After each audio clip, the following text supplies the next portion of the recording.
Hello and welcome to Heracles Minomenos, Heracles Mad.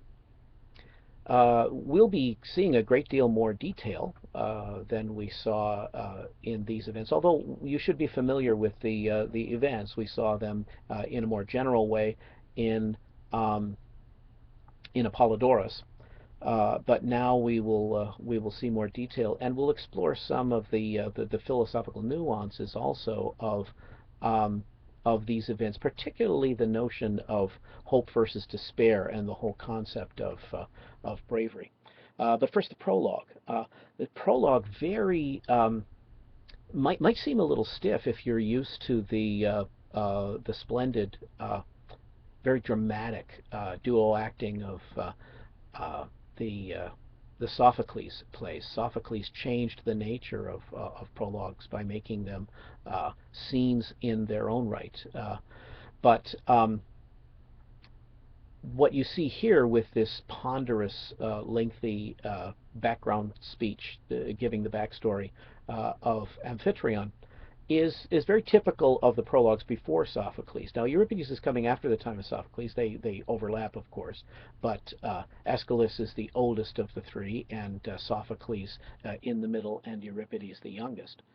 But Euripides is going back to the earlier style of the kind of monologic, just one guy saying, "Oh, this I'm Amphitryon, and this is what happened," and that's exactly what he does. He begins by saying, "What mortal hath not heard of him who shared a wife with Zeus, Amphitryon of Argos, whom on a day Alcaeus, son of Perseus, begat, Amphitryon, the father of Heracles."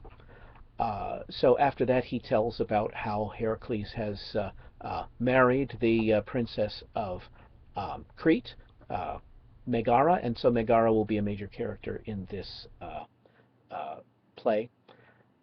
He changes the narrative, though, by saying in Argolis, Heracles went to a city in Argolis. That's the Argolid, that area that we saw in the map at the beginning of this unit.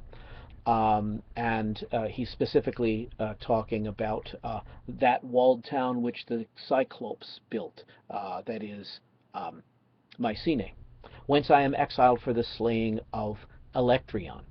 Okay, so he can't go back home because of the blood guilt, and so here is where Euripides is changing the story.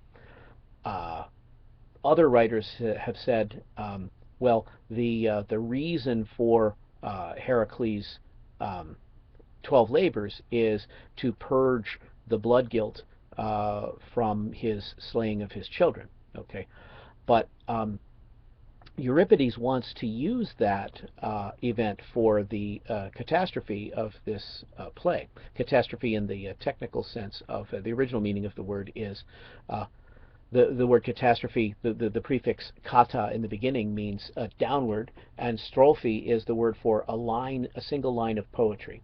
So the catastrophe of a play, the catastrophe of a tragedy, is that one line uh, in which everything falls apart for the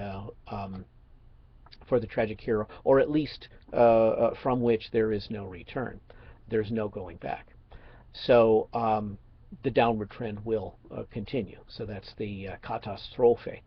So you can see how easily it gets to the meaning of a horrible disaster. Kind of like Dr. Holmes's lectures, or actually kind of like these YouTube videos, because this is about the seventh time that I'm saying this, because I keep being interrupted by YouTube telling me, "Oh, I'm sorry, something went wrong. Would you like to try again?"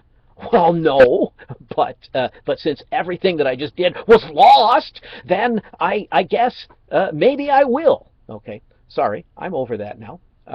So we may have to change the title of this segment from Heracles Mad to Dr. Holmes Mad, or Dr. Holmes Really Cheesed, or whatever. So this, judging from the nature of YouTube, the way it's been behaving over the past couple of hours, I think I'll stop here.